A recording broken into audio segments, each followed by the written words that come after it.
a giant tree, bursting with life-saving fruit.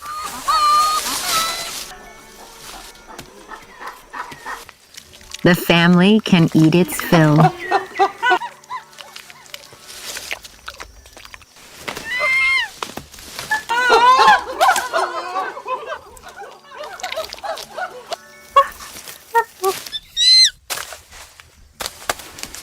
For chimps, hands are especially important. Fingers need to be immensely strong for climbing, but at the same time, also dexterous.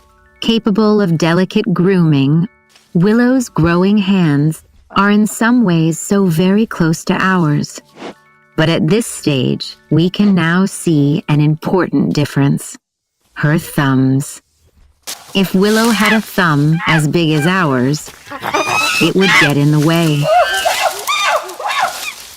And that's dangerous when you're swinging 100 feet above the forest floor.